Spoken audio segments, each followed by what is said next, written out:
Let's introduce our panel now for this evening to discuss the rise of China as a world power and what it means for the U.S. We have Newsweek columnist Marc Schulman and Saurabh Gupta, resident senior fellow at the Institute for China-American Studies. But before we get to our debate, let's get some backgrounds. It's one of the oldest fears in global politics. When a rising power challenges an established one, rivalry can turn into confrontation. Today, that question is centered on the United States and China.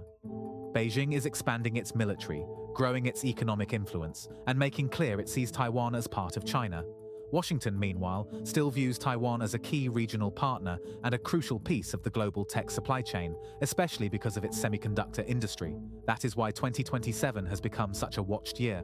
Some China analysts have pointed to it as a possible moment of danger because Xi Jinping has pushed the Chinese military to be ready for a Taiwan contingency by then.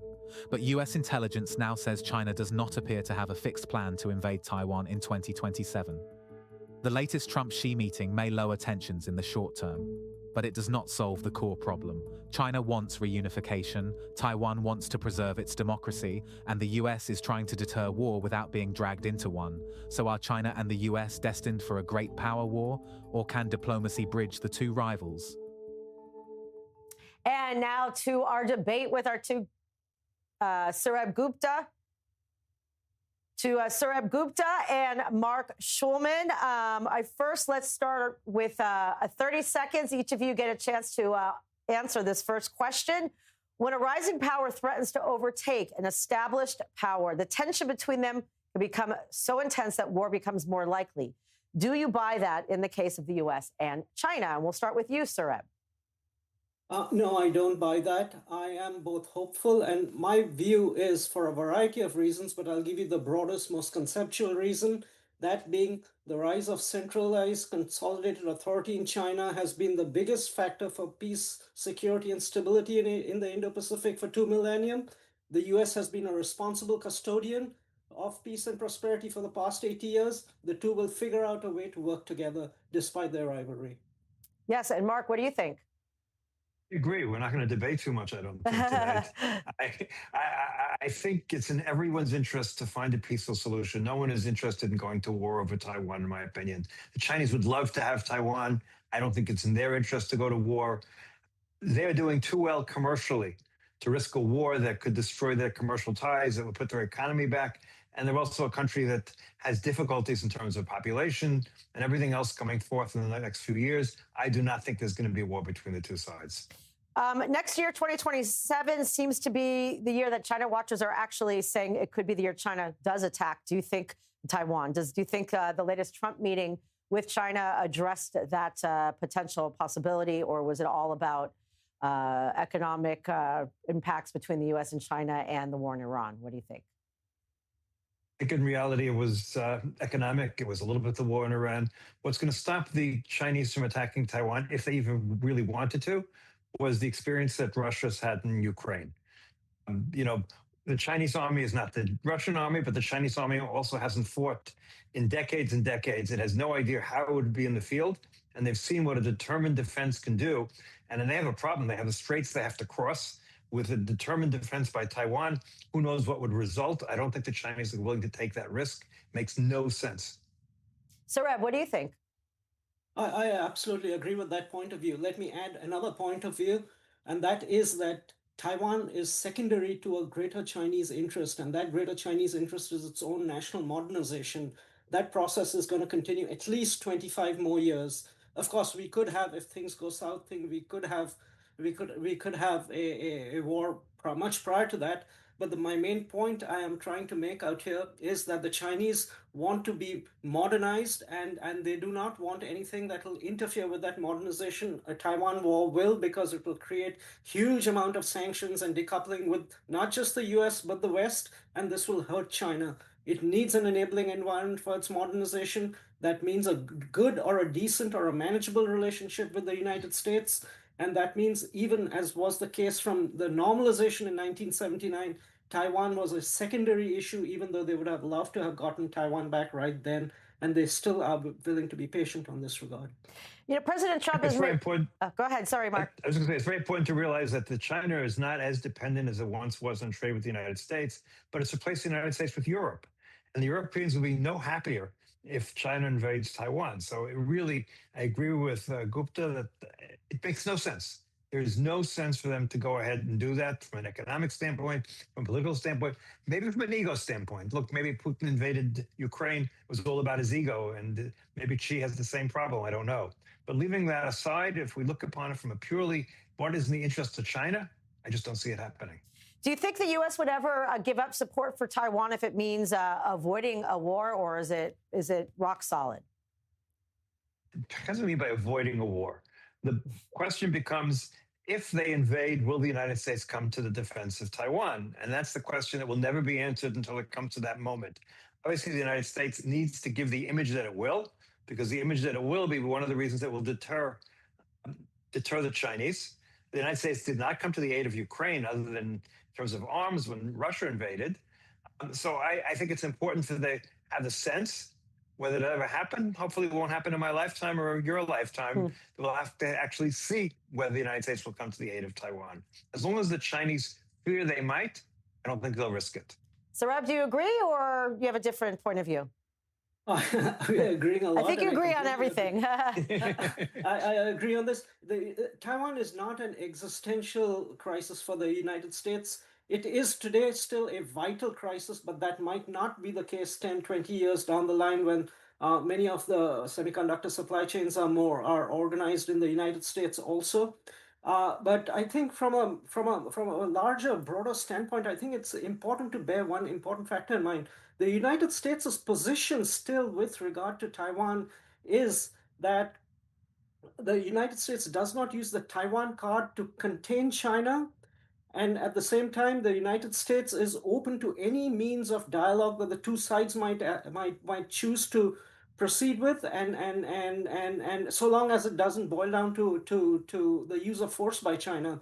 And this creates a lot of space, actually, for the United States in its own declaratory policy to find a way to kind of nudge the two sides together if matters were really going to get out of hand, and if the United States' implicit obligations in some regard to defend Taiwan were ever to be called upon. So I think there's enough and ample space for the U.S. to be flexible in this regard, to work matters in such ways that it really doesn't boil down to a hot war. You know, President Trump has made it pretty clear from the beginning of his presidency, you know, his goal is to, you know, win a Nobel Prize. He is said to be, you know, trying diplomacy. But we know that economically, the U.S. depends on a lot, semiconductors from Taiwan and whatnot. There is an economic interest, you know, in keeping that relationship. Could that, you know, be affected if China continues to engage? Or do you think China is going to, you know, had a good talking to the president on this trip and may lower their tone a bit more? I don't think they lower their tone. I mean, the tone is their tone. And that's, you know, their expansionist tone. But the question is what they actually do. And again, they'll talk about it. Look, the Chinese, I think, made a huge mistake in terms of Taiwan when they changed the laws in terms of Hong Kong. The Taiwanese may have been open to some sort of an arrangement, you know, a Hong Kong-like arrangement, if China hadn't changed all the laws in Hong Kong and violated their agreements in terms of leaving Hong Kong more or less independent in terms of judiciary and all these other areas. The Taiwanese will never trust the Chinese going forward because of what happened in Hong Kong. So the two countries are going to remain related and separate. There's a tremendous amount of Taiwanese investment inside of China. And at this point, I have to imagine the other way as well. So I really, you know, it's great rhetoric, and he wants to unify all of China. But the reality is, I think he wants to maintain the economy and grow the economy more than anything else. I mean, he is facing a major problem with the shrinking population. The population is beginning to shrink drastically. And the expectations is the Chinese population in the next 40 years could shrink by 1/3. Wow, so that's a major lot. challenge. Yes, and also the numbers seem to be lower than they've always been saying. The other thing is the actual numbers of Chinese are not as high as people have been saying all these years. So it's a serious challenge. Of course, it could be replaced. Everyone could be replaced by AI and robots. But that's a whole other story altogether. That's a global concern. But you know, with China not, you know, going to fight a war, why is everybody so afraid of their expansionist goals? Okay, first of all, everyone's afraid of an expansionist country to begin with, right? In other words, the idea that China suddenly wants to build a blue water navy, which is what they're slowly doing, or very fast doing, depending on how you look at it. The fact that they want to push, their zones of influence, no one likes that. Everyone likes the fact that, the status quo. The United States is not thrilled, and it actually has managed to block some of their attempts in terms of Africa and in other spheres. But a country that grows power, et cetera, suddenly can challenge the United States. The United States is not thrilled to do that. The fact that they can build ships 3 times as fast as the United States is a real challenge. So if you're going to say that the United States and China are destined to go to war, then you don't want to see these things happening if you're the United States.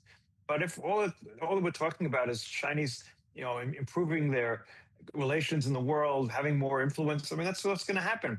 They have the influence from that financial standpoint right now, and it'll continue because they're a strong economy with a lot of money, and that gives them influence in and of itself. So they'll add military influence, yes, but I don't think there's any reason to fear, again, what they're going to do. They're not going to invade Japan. They're not going to invade Korea, and I don't think they're going to invade Taiwan. They want relations. They want to be able to use their military slightly in terms of coercion to, a little bit in terms of the Philippines. Obviously, there's some issues with islands there and mineral rights and those sort of things. Vietnam also. So they're going to use it in their local sphere to be coercive, to push the United States, that the United States can't come to the aid in some cases. But I think that's much lower. There's a much lower risk of actual war actually taking place. And I think we're overstating it. Right. Saurabh, what do you think? Do you agree with this one or slight disagreement? Slight disagreement with Mark on this. First of all, why is the rhetoric so hawkish from the Chinese? And the rhetoric is hawkish because, as we both agreed, I mean, China wants to modernize, but during this course of modernization, it does need to display an asymmetry of motivation that I am ready to move yesterday, if need be, on Taiwan, just to kind of get the adversary, the opponent, the other side to just check their stance and just be a little careful. And want to kind of discuss and talk and try to find ways to manage the peace. But what I would say is, and as I said in the right at the beginning in one of the questions, is China's national goal is national modernization. That process would be significantly advanced in 2 decades' time. Remember, at this point of time, if conflict were ever to happen in the Taiwan Strait, it's going to be ugly. It's going to be dirty. The U.S. and its allies will probably come out a winner. 10 years down the line, it might be a draw. 20 years down the line, it might be tilted a little bit on the Chinese side. And the question will arise at that point of time: is the U.S. going to really defend Taiwan in a war in which it feels that it might not even win and is probably going to lose? And that itself will facilitate a kind of a conversation which has already started between the opposition KMT party, which has been out of power for 12 years, and with the leaders in Beijing.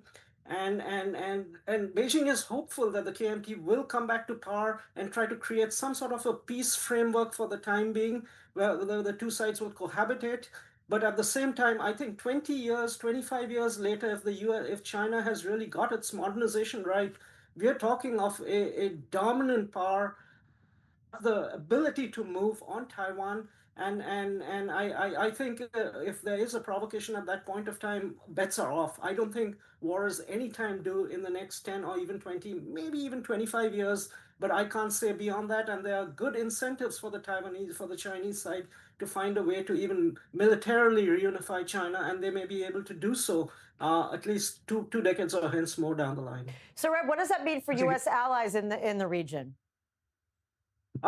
For U.S. allies in the region, they have to do their sums out here. For example, the Philippines and Japan, they are providing territory from which, missiles will be lobbed. As we've seen in the Iran-Israel war, the conflict in the Middle East, how Iran has hit other countries with their ballistic missiles. If the Chinese announce today that we will not touch a third party, but if that third party allows its territories to lob missiles, we will take those out and we will take the entire logistics chain out. That will create a lot of questions of the sort of forces they host.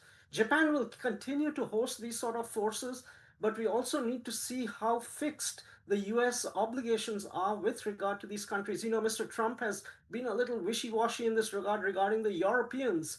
not so much with regard to the Indo-Pacific, but who knows in 10, 15 years' time, when the sums are that even if we fight, we may probably lose and we may not need to, we may not want to do that. How are allies going to, and it's the US's allies and partners going to respond to that?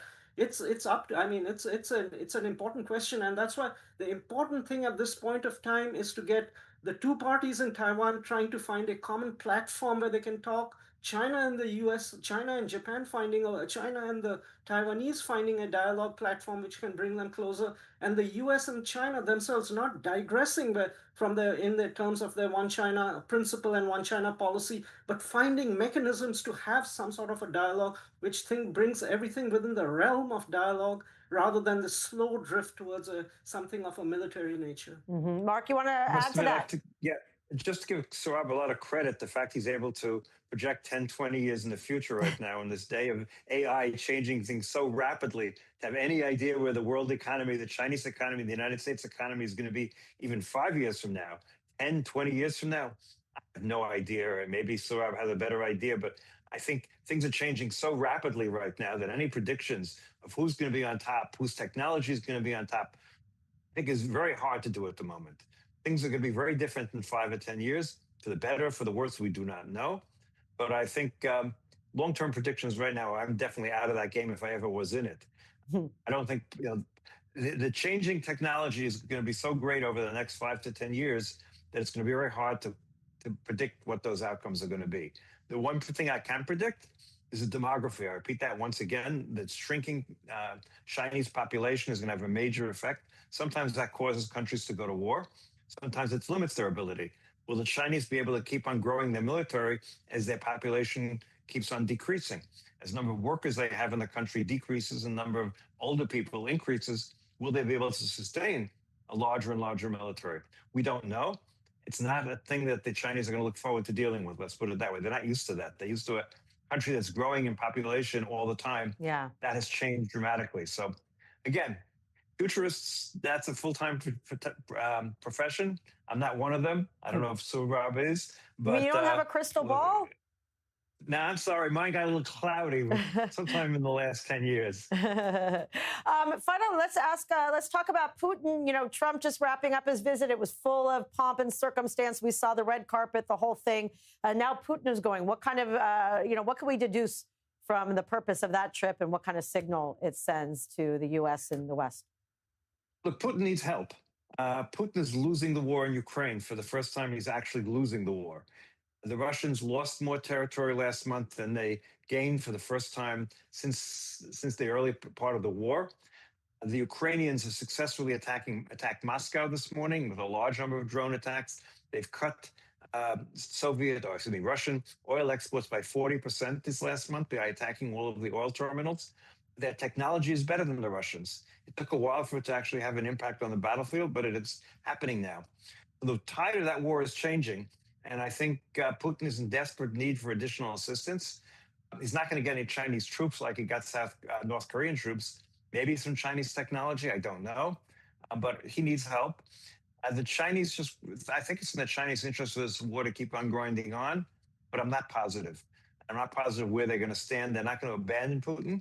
But on the other hand, Putin is coming as almost a satellite to the Chinese at this point. He's not the dominant figure coming to the Chinese, much less so than even Trump was. So we'll have to see. And sir, what do you think? What does China have to gain by this? What could they gain from Russia? China can gain just basic strategic stability from Russia. Russia is obviously being cut down to size, but I mean, Russia has nukes. It sits on the Security Council. It has a huge border with China.